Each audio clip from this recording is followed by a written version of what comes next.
Then I guess we're a couple for a while. Yeah, thank you for your cooperation. Like this, our life as a pretend couple began.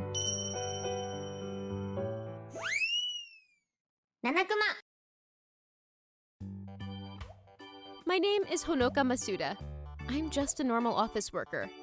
One day, my aunt called me to tell me she set up a matchmaking meeting. I told you I'm not ready to think about that yet. I'm not interested.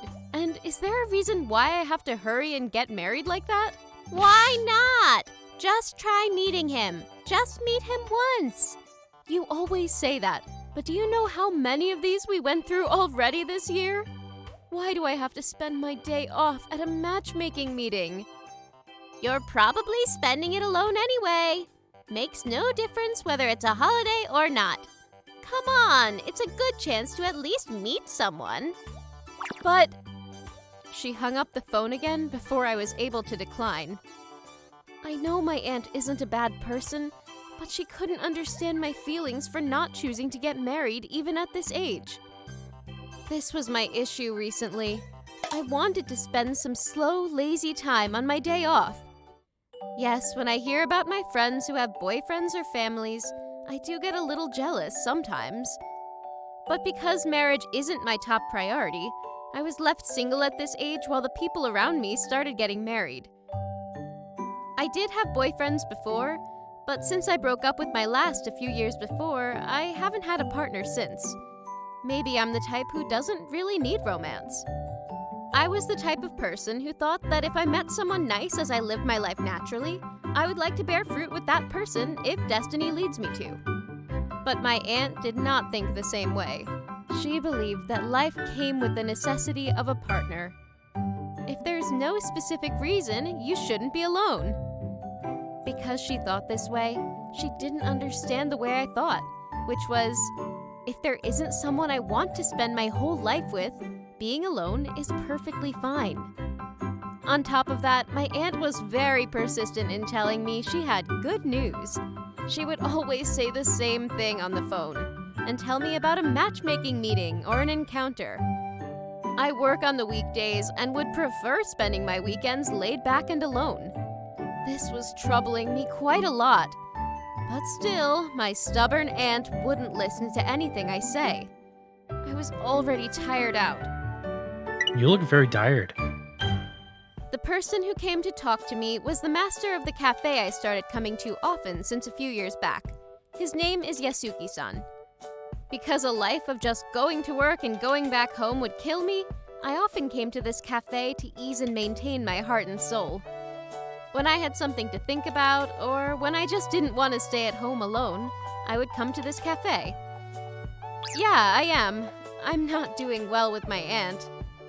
I started telling him about what happened with her. I felt sorry for him because I was basically talking bad about her midway. But that's how much it was stressing me out. I just want to stay home and relax on my days off. It stressed me out to meet someone I don't know and spend time with him even on my holiday. As I said that, Yasuki-san gave me a bitter smile. Seems like you're having it rough. I really am. Why is this happening? Well, good luck. Just think that you're giving back to your aunt. I know she doesn't mean any harm, but... Well, I don't think anyone would do that out of a mean intention. But on my day off, I want to relax, clean the house, or go out with no particular plan. If I have to put her plans in often, I can't make time for that, and I tire my heart out. Oh no, poor thing. Maybe I should just find a boyfriend using a dating app. What? A matchmaking meeting and a dating app? That sounds even more tiring.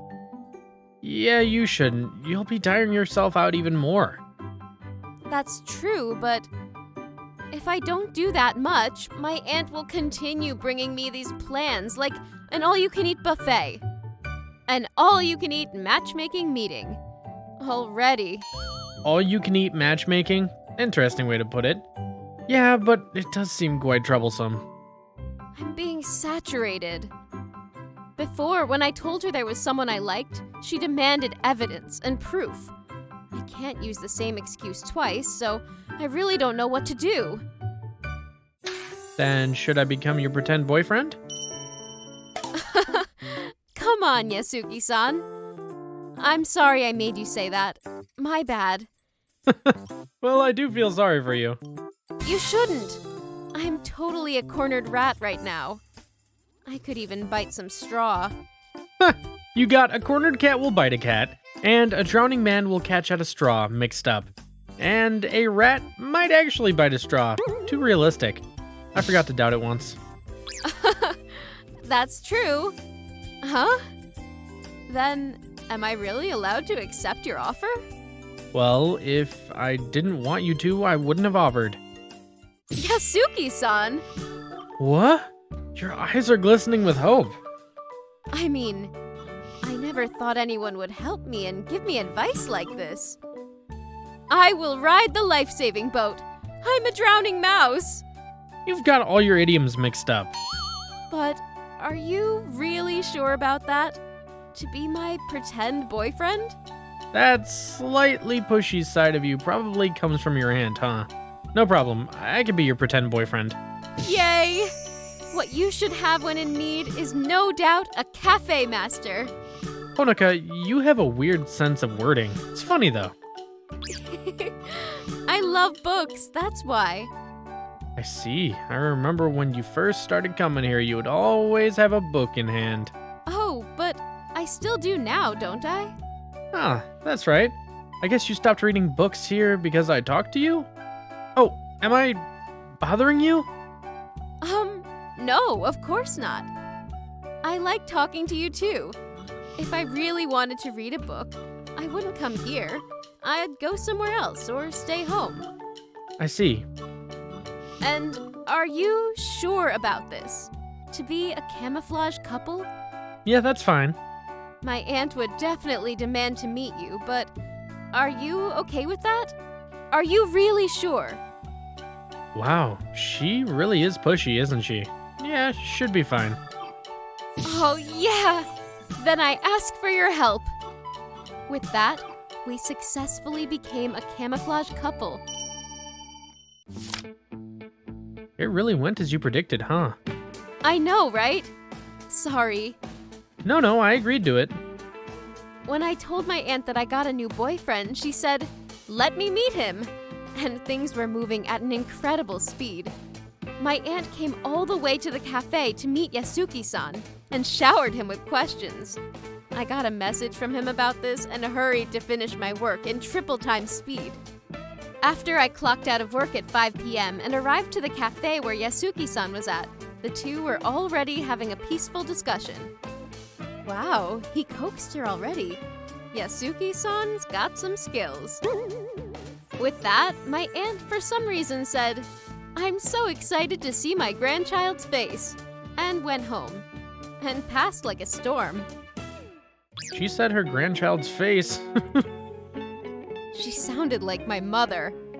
She's a nice aunt. Yeah, my mother is a nurse and often worked at night. That was when my aunt often came to take care of me. When I was younger, I would miss my mother and get lonely.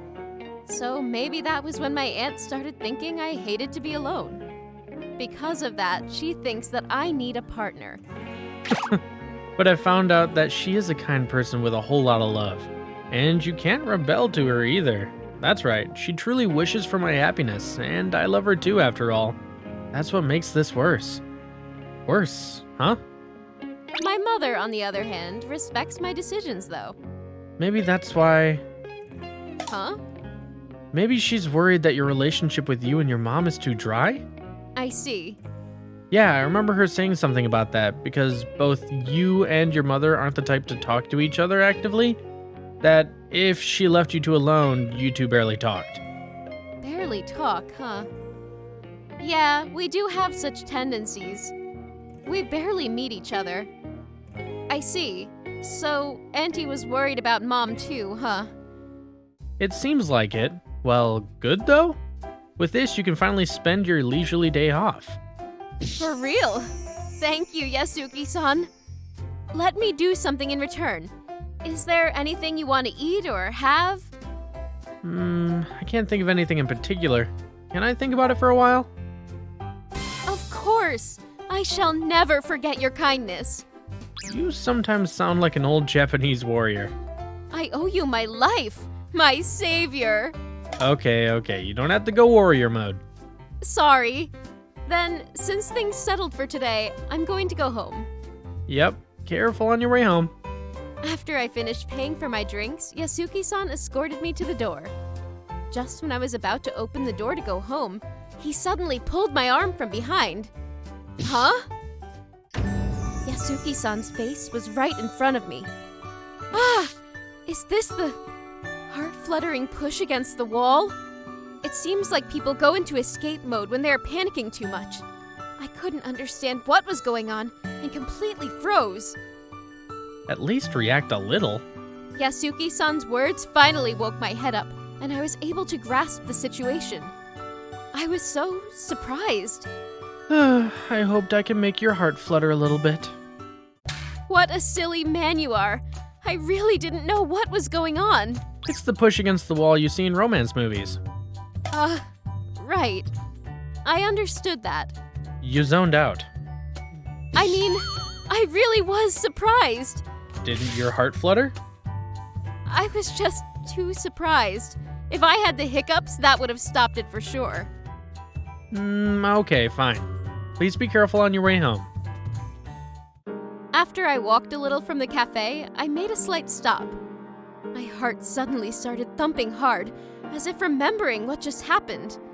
Thump, thump, thump, it said. What?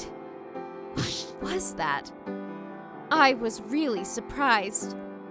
The beautiful facial structure of Yasuki-san that I saw up close, the sound of his breathing in my ear.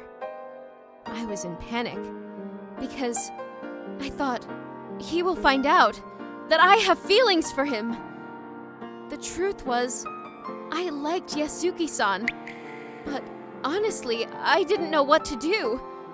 I knew that I was just one of the customers, and I wasn't anything special. I think he smiles at me and talks to me just because I'm his customer. I wonder since when my heart started hurting when I saw him. Still, I wanted to meet him, and it was so fun to be with him. I knew that if I was his customer, I was able to do that. Thus, I continued to go to the cafe. I found myself getting attached to him as he listened to my stories with a smile. My heart was still thumping loud. I let out a small sigh and went back down the road I came. I thought that I shouldn't let this time and feeling go by. Welcome. I'm back. Did you forget something? Maybe I did. What did you forget? A stool? A handkerchief? I forgot to tell you. Huh? I thought I should tell you that I like you. I had to make sure you knew this, so I came back. The push against the wall was not fair. I tried to hide it, but you pulled out the feelings I had inside. Oh, did I? Yes, you definitely did. It's not fair that you suddenly put on a fair fight. Just when I thought I would be able to live a laid-back life going to your cafe. Serves you right. What? You're always so cute and pure not knowing how I feel about you. I thought maybe I could trouble you sometimes. I thought it wasn't fair that it was only me who liked you. Tell me then. I didn't wanna. Isn't it disgusting that the cafe owner of the place you go to often turns out he likes you? Of course not. I'm happy if it were you, Yasuki-san. And don't say that you like me out of the blue like that. Not fair. Wait, it's you who said you liked me first. I took a whole lot of courage just with that push against the wall. It really was depressing that you made no reaction. No! I was in such a panic, my brain froze. That's not good, you know. I really thought my heart stopped. Then tell me. That's why I came back. Welcome back. Thank you. I came back to tell you how I feel. I like you too. I've been watching you this whole time, Honoka-chan. The way your face showed expression while you read books, the way you looked so happy when you talked about your family, The way you tried your best at work even though you talked bad about it. I always thought you were cute. I liked you this whole time, Honoka-chan. Me too. The way you always listened to my stories, the way you always told me, it's okay, you can do it. I fell in love with you before I knew it. I like you. I remember you told me to think about what you could do in return to thank me. I want a stable position as your boyfriend. How's that? A warrior does not change his mind. Of course! Whoa, I just made a warrior girlfriend. How surreal. A warrior girlfriend. She is a warrior, but she's the cutest girl in the world. Gosh, you're making me shy. Yay! I finally made you react like an actual girlfriend. How do I say this? You think romance is a battle? It's just so hard to seize you romantically, Honoka-chan. Your aunt also told me that the men she introduces you to are fond of you, but that you have no interest in them. Well, I liked someone else. I couldn't help it. By the way, what did you tell Auntie? She is quite keen. I'm sure she would look straight through our lies. I didn't say any. I honestly told her that you're so cute and that I love you. She didn't doubt me at all. I realized it is very important to be honest. You said that to her? Before you told me? To my aunt? Yeah? Whoops, sorry. Say it one more time. I want to hear it too. I don't wanna, it's embarrassing. Ugh, I'll make you say it again for sure. Well then, let's see how you can do. Saying that, Yasuki-san pulled me close and hugged me tight. Please say it. Gosh, you're so cute, not fair. With that, Yasuki-san gave me a gentle kiss. Although I was surprised, I realized he didn't say it after all, and I was a little upset. But I thought that maybe I can force him to say it someday if I continued being with him from now on. Thinking about such thoughts, I reached out to put my arm around his back.